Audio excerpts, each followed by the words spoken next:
If you're still saving money in 2026, you're falling behind. In this video, I'll show you why simply saving money is no longer enough, and how that habit could actually be holding you back. We'll break down what's changed in the financial world, why most people are still stuck playing the old money game, and what you need to do differently to actually grow your wealth. Stay with me till the end, because once you see this, you won't look at saving the same way again. The old financial model. For decades, the financial model was very straightforward.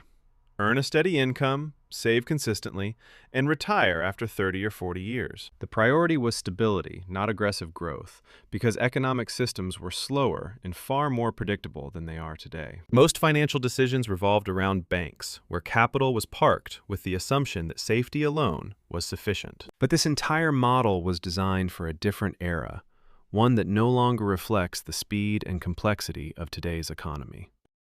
The new financial reality. For a long time, interest rates have stayed relatively low, which means keeping money in savings accounts no longer generates meaningful returns. At the same time, inflation continues to rise, quietly reducing the real value of money even when your account balance appears to be growing. Technology is evolving at a pace we've never seen before, creating new opportunities, but also making traditional financial strategies outdated much faster. And with increasing global uncertainty, economic conditions can shift quickly, making it harder to rely on predictable, long-term financial assumptions. The financial system has changed, and not gradually, but in ways that have fundamentally altered how money behaves today. Traditional savings instruments are no longer delivering meaningful returns, and in many cases, they barely keep pace with inflation. Inflation is no longer a short-term spike.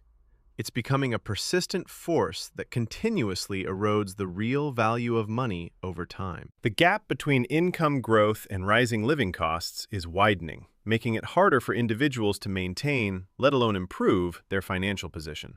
At the same time, rapid technological disruption is reshaping industries, which means income stability is no longer as predictable as it once was. When you only save, you're losing. And it's not obvious at first, but the impact becomes very real over time.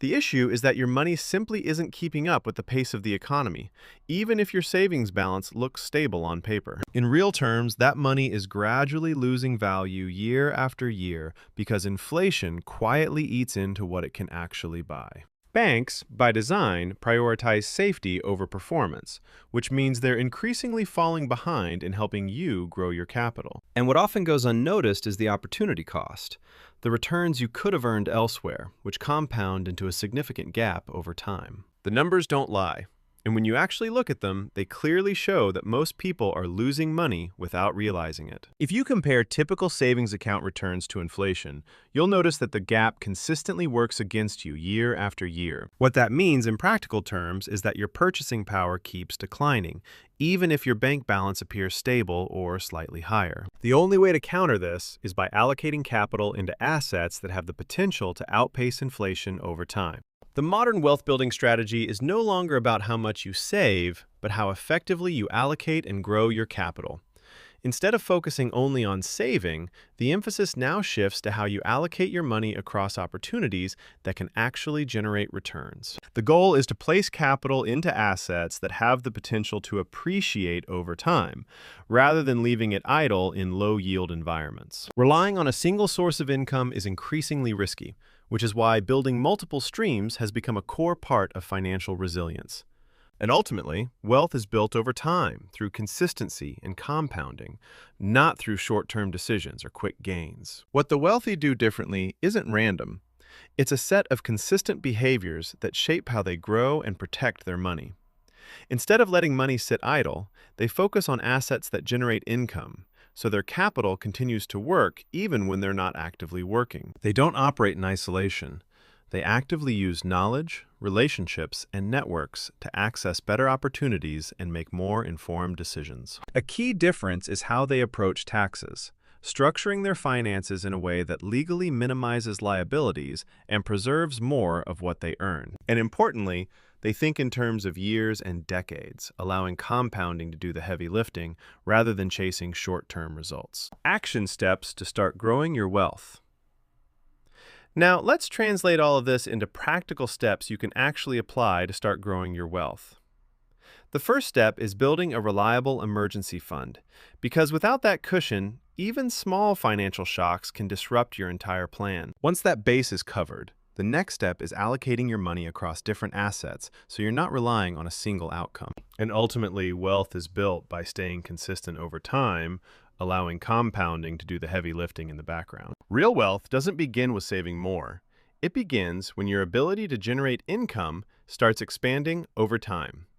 There's only so much you can cut from your expenses before it starts affecting your quality of life, and that approach eventually reaches a ceiling. Income, on the other hand, has far more flexibility because it can grow through skills, opportunities, and better positioning over time. The real shift happens when you stop focusing only on restriction and start thinking in terms of expansion and value creation. And in most cases, wealth is simply a byproduct of sustained income growth combined with smart allocation decisions. Focus on what actually builds wealth. At the end of the day, the real shift is learning to focus only on what actually builds wealth, not what simply feels safe or familiar. That means moving away from the habit of just saving money and instead thinking carefully about where that money is being allocated. Prioritize growth over comfort. It also means being willing to prioritize growth over comfort, even when that requires stepping outside of traditional financial habits. Think long-term, not short-term. And most importantly, it requires a long-term mindset, because real wealth is built gradually, not through short-term decisions. Align money with opportunity. When your money is consistently aligned with the right opportunities, that's when it starts working for you in a meaningful way. Opportunities today are global and scalable. What's different today is that opportunities are no longer limited by geography. They're global, scalable, and far more accessible than before. Artificial intelligence is creating entirely new ways to generate income, automate work, and build leverage in ways that didn't exist even a few years ago. Online business has removed traditional barriers, allowing individuals to create, sell, and scale products or services without needing large upfront infrastructure. And access to global markets means you're no longer restricted to local opportunities. You can now participate in growth happening anywhere in the world. Digital leverage. Digital leverage allows you to scale your efforts beyond your time, using technology and platforms to reach more people without proportionally increasing effort. Harness digital leverage to accelerate growth. When you learn to harness digital leverage effectively, you're no longer trading time for money.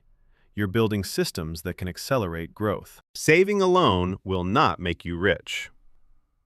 Saving money is important, but by itself, it is not enough to build real wealth in today's financial environment. Safety is not growth. Keeping money safe helps protect it, but safety does not create growth, and over time, that difference becomes more significant than most people expect. Inaction has a cost. When money is left idle, it may feel secure, but in reality, it is gradually losing value and missing the opportunity to grow elsewhere. The system has changed. The financial system has changed, and strategies that worked in the past are no longer enough to keep up with today's economic conditions. Without growth, you risk falling behind. Without growth, your money simply can't keep pace with the world around you, and over time, that gap quietly turns into a real financial disadvantage. How to think differently about money. To build real wealth today, you need to stop thinking about money the old way and start looking at it with a completely different mindset. Save for safety. Build liquidity and short-term stability. Saving money is important, but its real purpose is safety. It's there to protect you, not to grow your wealth. Invest for growth. Generate income and long-term gains. If you want your money to actually grow, you have to invest it, because that's where real returns and long-term gains come from. Build for scale. Think beyond time for money. Wealth doesn't come from trading time for money forever. It comes from building systems and assets that can grow without you. Think in decades. Focus on long-term wealth cycles. The biggest financial wins don't happen overnight. They happen over decades when patience and consistency start compounding. Separate safety from growth. The moment you separate safety from growth, you stop playing defense with money and finally start building real wealth. The game has changed. Have you? The financial world has completely changed, but the real question is, have you changed with it, or are you still playing by outdated rules? Old rules no longer work. The strategies that worked 10 or 20 years ago simply don't work anymore. Saving alone and playing safe is no longer enough to build wealth. Adapt faster. The people who win today are not the smartest. They're the fastest to adapt, learn, and take action when the environment changes. The sooner you adapt, the faster you move ahead. The sooner you accept the change and adjust your approach, the faster you'll move ahead while others are still stuck in the old game. Stop saving, start allocating. It's time to stop thinking like a saver and start thinking like someone who allocates money to actually build wealth. Most people are still following the old money habits, saving more, playing safe, and wondering why they're not getting ahead. The ones who adapt early move ahead faster. But the people who understand this shift early and take action are the ones who move ahead much faster than everyone else. Subscribe for practical wealth strategies. If you want simple, practical strategies to actually grow your money, subscribe and start playing the new game the right way.